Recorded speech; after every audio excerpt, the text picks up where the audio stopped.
Have you ever thought about how much you'd like to say but never knew where to begin? Well, Neon Bloom Productions is the place for you. They provide services like podcast production, vocal training, translation, and consultancies.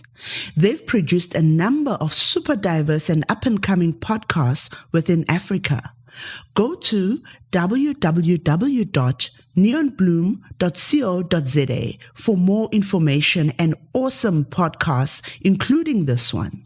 That is www.neonbloom.co.za. Neon Bloom Productions, we make your voice heard.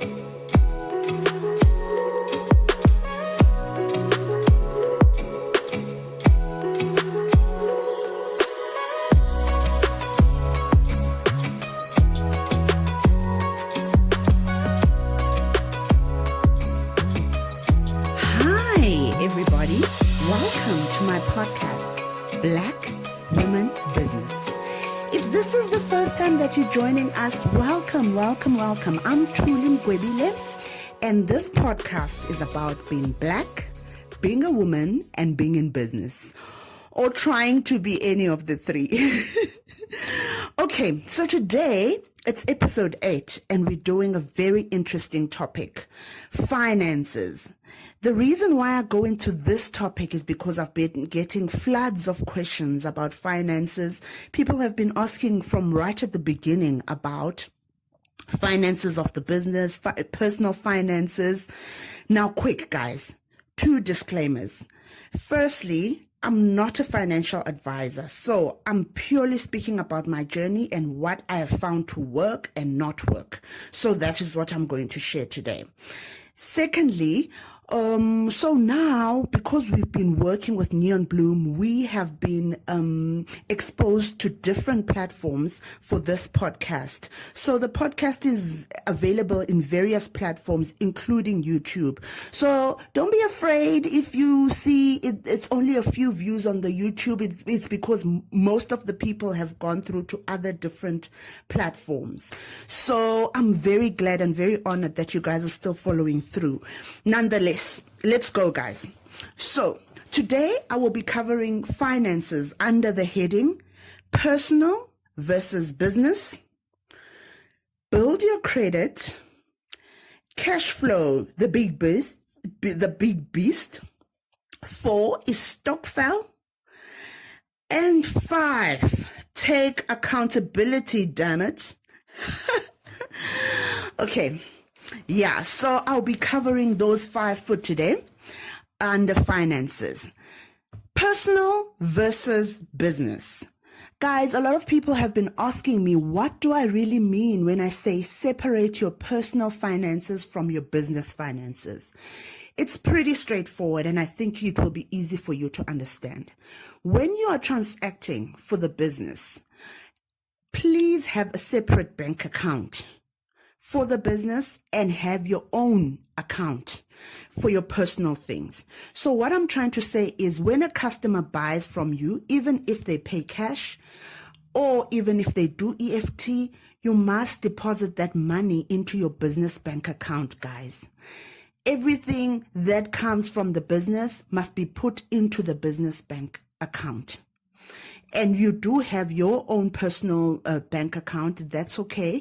But in this account, anything that's got to do with the business or the transaction, even money that you want to plow in as capital, don't use it from your personal account. Move that money into the business. What I'm trying to say is, if you're going to start selling shoes, take the money from your personal account. If you want to invest, say, about 1,000 rands into the shoes, take that 1,000 rands, transfer it into the business account, and then it gets there as capital.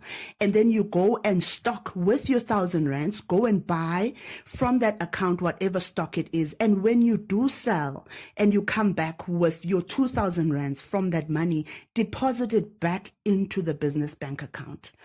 Now, you need electricity, you need to use some of that 2,000. What you're going to do is you're going to pay yourself a salary from that 2,000 rands. So I'm just making a typical example here, guys. So that 2,000 rands, remember, it's in your business bank account because you collected all the money from your customers and you've put it into your business bank account. So you know that on the 25th of the month, you are getting paid. Guys, it's okay. There are tough times where the electricity bill is piling up and things are just overcoming you. You find other ways that are outside the business money, please, outside the business money. The only thing that must happen with that money is that you must pay yourself a salary. If, say, for instance, the electricity in your house goes off on the 20th, then you know that is going to be your pay date, okay? I mean, especially for somebody who's setting up from scratch. So what you're going to do is, on the 20th, you paying yourself a salary of, say, making an example from that 2,000 rands now, 1,500, zoop. So you transfer that money into your bank account. You reference it correctly from your business bank account. You reference it as a salary or commission. But when the bank sees that it moves from your business account and entering into your personal account, it goes in as salary. So every 20th of the month, from here on, you're going to be depositing an amount of 1,500 into your account. Then you buy the electricity from your personal, because it's your personal need. You purchase whatever you need personally from your personal bank account. Guys, don't take straight from the business bank account and use for your own personal use. Don't do that, because it just disturbs the trend. What we are trying to establish here is a consistency of showing the bank that every 20th there's a 1.5 that goes into your bank. 1.5. Even if you know that you actually need this money for the business, you want to use it for the business, you transfer on the 20th, and then you can always deposit it back into your bank account as, like I said, one time you can deposit it in as a capital again, or just amounts that you really want to invest back into the business. That's always also a very good thing. So very important, don't spend from the business account for your personal uses. The business account, you can pay other things like things that you would be using for your business. So those would be your business expenses. And then from your personal account, only from your salary. And maybe sometimes if you feel like, okay, the business is doing quite well, you can pay yourself another 500 rands. Say you call it commission. You're moving it from the business bank account and then you take it into your personal account. The key thing here is consistency, guys. You're trying to show the bank that on the 20th of the month, every time there's money going into your personal account. Okay, so another thing, the reason why we are doing this, guys, is because we want the bank to know that you are a credible person. They can extend even a credit card for what, 3,000 rands from you if you've got money going into your bank account every month. And the reason why we are doing that, to get an increase of your credit, guys, purely one reason, so that we are able to expand the business. If you are able to access credit of 3,000 rand, say, in the bank, now you're able to stock for a bigger amount and actually make bigger profits. You see, so that one has really, really worked for me. And literally you sit there with the banker and they highlight, they see on the 20th, okay, here money came in. Oh, this 20th, yes, money came in. This 20th, money came in. So that one, it has worked wonders for me, guys. Okay, let's move on to the next one. Build your credit. Build your credit, guys. It's not going to happen any other way. You're going to have to pull out your credit record. You're going to have to pull out your credit record. Experian has it. There's lots of other platforms which make you pay for doing it, but there are free platforms that you get directly. And then you can Have a look at that thing. I know you think it's rotten. You think, hey, I'm just a mess. You're gonna have to open your eyes and peel through it and read and see who is messing up your name. Why are you blacklisted? What is going on here? So that you are able to solve these problems, because in the long run, it's going to benefit you. You're going to be able to extend more credit and make transactions that are bigger. So this is something that has to be done, guys. I know we're all dreading it, but pull out that credit record, have a look and highlight who is this one that says I'm owing them money. What is going on there? That is a very important exercise, because you can't fix something you don't see. So you can't just keep on paying people you don't know, like, how close am I to finishing the debt. And then the other quickest way, I think, to build your credit score is when you finally settled all the debt on your credit report. The other important thing is to get access to credit, and access to credit was through a credit card. That built my credit score quite quickly. So, like I explained in the previous step of personal versus business, is that when you are able to now access a credit card for that 3,000 rands, what I used to do, or what I still do is, what happens is you look at the statement of your credit card, right?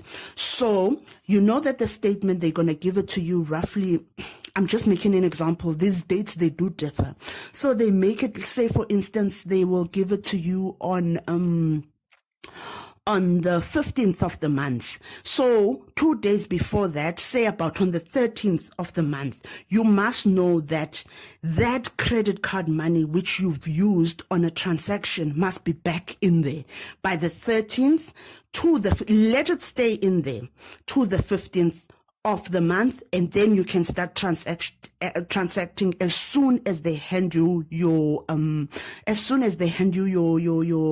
your statement, your credit card statement. What I'm trying to say is, if the bank issued you a credit card worth 3,000 rand and you went to stock, you stock and you use from that credit card 1,500 rand. So what you're going to do is, on the 13th, even if you can beg or borrow, you can just have 1,500 on the 13th of the month, put it into that credit card, so that when the bank looks, they think that you haven't really used that credit card amount.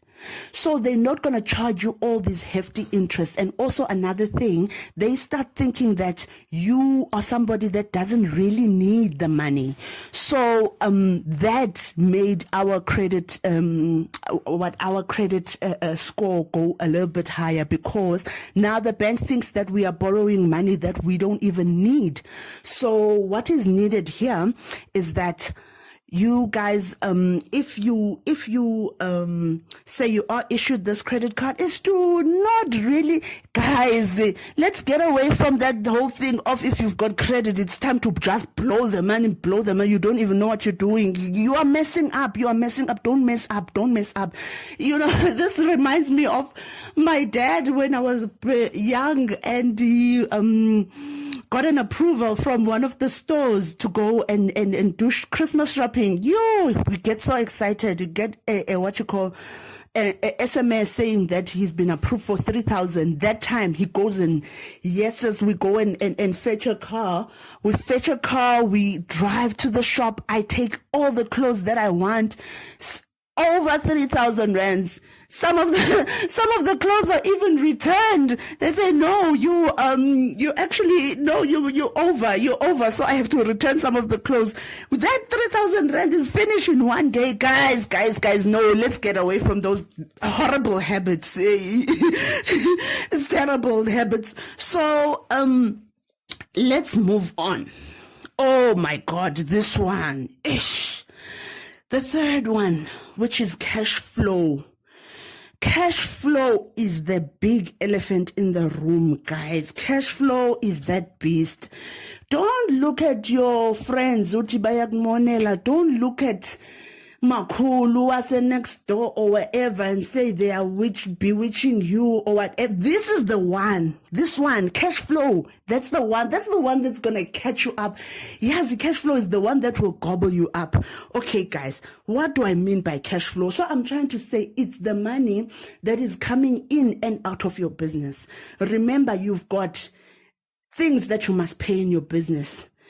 For me personally, I have to pay my staff salaries. I must pay a rental for the place, Wi-Fi, phone, those regular expenses. You must know this amount from off your cuff, like to live for a month. How much do I actually need? Also, I do that in my personal finances. Off the cuff, if you ask me now, to live for the month, how much do you need? So that is very nice because then I can compare that with the income that is, you see, so you know exactly what you need, because cash flow will show you flames. If you don't know what you're doing, you're excited, you got a big transaction and you're thinking that you can start blowing everything in 2 months' time. You don't know what happened. You're starting to think now, what happened to that big transaction that I had? No, you see, cash flow is going to gobble you up. That's where uzodibana nayo. So we want to avoid that situation, and it's actually the main reasons or the things that really take us down is that cash flow situation. So sometimes you can't really avoid it, because even if you do make, say for instance, a good profit, and then you make sure you stretch it out for about 4 months to sustain you. After that 4 months, you're still not having transactions that are enough to meet your monthly expenses. Then you start getting into trouble now. You start getting into trouble. Also, this beautiful bank and expanding your credit idea, they start looking at you all funny.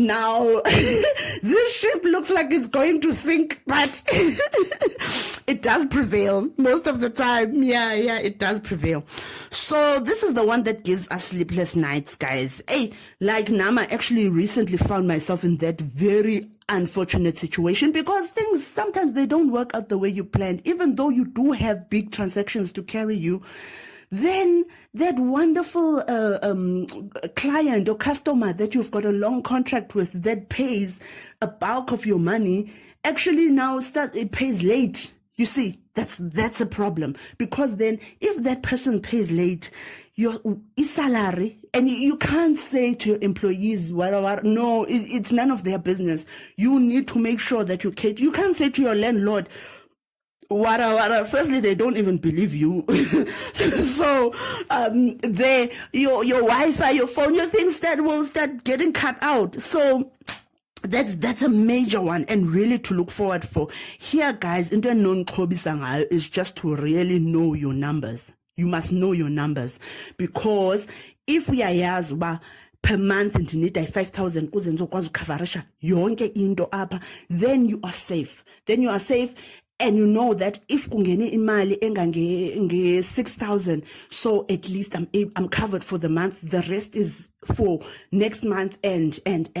You understand? So you understand your numbers. You do it on your personal side and on your business side. So that thing for me is just the biggest. It's the one that will make you swap your cornflakes for millipap. Anyway, so usually when I find myself in this very tight bind, yes, and so for Nix, I'm my mom Gogo. I'm just like, Mom, what the hell was I doing? Like, what was I thinking? So I will pull out my grandmother and be like, Mama, and then I will just call even my mom or my grandmother, and usually the solution is that we break their bank accounts to make sure that everything happens smoothly. Or most of the time, I'm going to go to the next one, which is the fourth one. Is that we go for the stokvel idea. We go for the stokvel. So, I know this is not something I've mentioned before, but I'm somebody who grew up a lot around stokvels. I'm just trying to think of another sort of global name for stokvels. I can't think of a name, but nonetheless, so since I was very young, there's always been stokvels of different sorts, at my grand's house. So there'll be people coming in, clubbing their money, and then at the end of the year, they, what you call, abayohlula emgalelweni, and, or it depends, but there would be different kinds of it. Society, I remember one time I was so offended. This one girl was telling my new friends, that no, this one, lamdana was emigalelweni, because really ekhaya they really used to love imigalelo. In fact, they're still into them, but now things are a hell of a lot more different. Now we've gone really digital, because of the crime when it comes to when it's time to split the money, people come in and whatever. So fortunately for our group, that has never happened, because as soon as the crime started, we started going digital. Digital meaning monies just get paid into people's bank accounts. There was also a stokvel, say a food stokvel. So there, December, Thuli grocery, we've had that since I was in primary school. But since the robberies started, they started digitizing and going for amakhadi. So what they do is, when the money is deposited for a stokvel, by everybody, and then it's being sent to the shop that we're actually going to buy from the end of the year. There we've got it on amakhadi. So amakhadi are actually loaded with that money. So that actually the main idea here is that there must be nobody sitting with physical cash, also very important to use, to be with people that you really trust as a group is a very important thing about the stokvel. So usually, like what I said, when I'm in that cash flow bind, I will borrow money from the stokvel. Usually this really helps, because the interest that I will buy, at least the interest that I will have to pay when I return the money, it's going to be something that benefits the whole group. It's going to benefit us. It's not like really going to the bank, or most likely by that time the bank doesn't even like you, because they can see that, hey, now you're running into cash flow problems.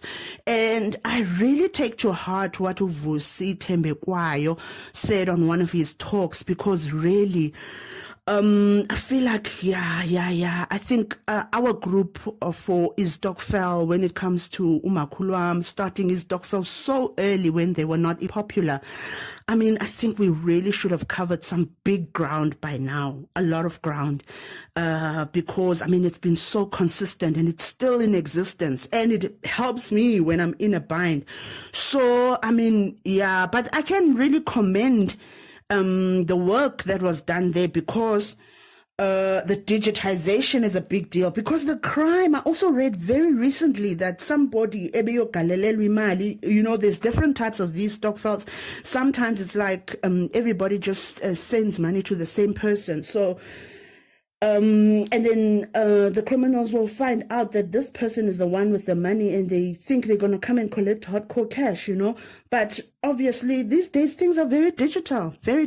So you can't really, nobody's walking around with a suitcase of cash, Okay. Trust is a big issue, and also the stokvels really help, guys, when the push comes to shove, just to get through that hump, of the delayed payments from your customers. Obviously cash is king. If you have a customer that opts to pay cash rather than credit, or even letting you wait that 30 days, that customer is the most beautiful one. Pick to transact with them first, and because you don't want to find yourself in that bind, because when you suddenly have another order and your money is still sitting with another customer, you can run into a very a bad corner where this beast will gobble you up in no time. So sometimes it's required to make some certain bold moves. I'm not one for those, but my husband is pretty good at it. Like, for instance, if we're having very delayed payments from our customers, then he will phone our debtors or people that we do owe money and just let them know that it might be a week late or whatever. So just to make, have communication, open communication with debtors, people that you owe money, even the landlord or the rental for your premises. You say, like the business place, you will let them know, like, listen, I'm just in a bind. I might pay a little bit late. It's not usually well received, but your conscience is clear, and also they know what is going on, and obviously now you work so hard and try to make sure that it doesn't really happen that way, but it's always a good thing, like when you have other small orders coming in and out, whatever, but really what will count is at this time is money that will be able to also pay your debtors. So this thing just goes smoothly, Okay, this one I'm most passionate about is take accountability. Damn it, take accountability. What I'm trying to say here is, oh my God, and I've had a horrible experience with side hustlers. These people with a normal job, a normal 9 to 5, and then they're doing this thing as a side hustle, and they're saying, Thuli, I can supply you with this. I can supply. Please be my customer. I love those ones. I like to assist them. But I've had the most horrible experience. I don't even want to lie. Yike, I can't begin to tell you. It's something that happens like all the time. Like, it's I don't know. I've been trying to figure out, but it's because the salary that the person gets is fulfilling. So what they're doing at the side, it's like it's really a side. So you are like a side. So you don't really matter. Forgetting that this transaction to me could either mean cornflakes or millibab, or sometimes, like when I was in a bind, I'm sitting with millibab here. I'm trying to move to the conflict situation, but when like basically you are numbing me, because now I'm gonna be out of the game just because you are not delivering on time. Guys, I'm talking something even as simple as ordering cosmetic, lipstick, eyebrow, whatever. You're taking your own sweet time to deliver. Why? You are relaxing. I'm just gonna. Guys, you might never know. I'm really waiting for that thing. I'm going to send it to my contacts in Namibia as a sample. They are getting ready to order in bulk, and you are busy dilly-dallying. While when we had our first conversation, you were very adamant and very excited that I might be putting an order with you guys. Please just stop this thing, man. Please just stop this thing of non-delivery, because you owe it to yourself that you've been wanting this side hustle. It's time to deliver. I could have chosen just about anybody, but I chose to work with you. Don't you think you owe it to me, at least, as your customer, to deliver on time? Guys, I'm going to make a typical example. Very recent one. So on the 23rd of June, it was my grandmother's birthday. So I know it's very cold in Cape Town. She loves her warm meals, and I saw this lady, like I know her quite well. So I saw her posting like lovely warm food. I said, okay, please just do this for my granny, and also also a few family members that will be there on the day, whatever. Listen, this lady, she first tells me, Thuli, please remind me closer to the time. Guys, I'm placing an order with you, so I must also still remind you of the date. When you can't open your diary. Nonetheless, I said, no problem, I'm going to remind you, because I'm too excited about this whole situation of the birthday. So I remind her. fine, she's going to cook for my granny, and I tell her, don't make it on those takeaway boxes. So she doesn't like things like that. Just make it on your plates. When I just quote me right, I need to make sure that you use your cutlery. Guys, cutting a very long story short, this lady delivers on the 22nd of June. I reminded her that my granny's birthday is on the 23rd. So, and when she sends me a message telling me about this, she's like, oh, you know what? Hey, man, I just made a silly mistake. Guys, no, man. You're delivering a day before the birthday. And I've been very clear, and I've actually reminded you of the day. You seem like you don't care about what you are doing. And these people, there's always a story. Like, there's always like, I was supposed to deliver there, but okay, it's fine, I'm gonna deliver there. Oh no, don't worry. And it's worse when it's family. It's worse when it's family, because then you must now understand that auntie ekangakwazi dropper and kangakwazi tin. Let's love what we are doing, guys. Let's not show what is behind the curtain. I can't be going to my customers and explaining my cash flow situation. I'm showing them behind the curtain, and it's wrong. What I should be doing is presenting what I promised when I quoted, and presenting it in the best manner that will be received by her. This thing of thinking that we can just let things lie, no, guys, it's not it. And you know what is very sad about this situation? Once you enter with Thuli into that room of non-delivery, late delivery, wrong quality, yes, Ntoni, the people that are listening to this podcast that have entered that room with me, they never see me the same way. Because I'm just not the same person, because you are trying to take that meal out of my kids' mouths. How am I supposed to now survive? So, and be right. It feels like you've scammed me. You actually have scammed me, because you've promised me something and now you are not delivering. And now I must understand that you had a long trip, and also Antwakula, and then what? No, guys, let's get away from that. Take yourself seriously. Take yourself seriously. So that's where I think I'm going to end it, guys. Those are the things that I thought I must really touch on.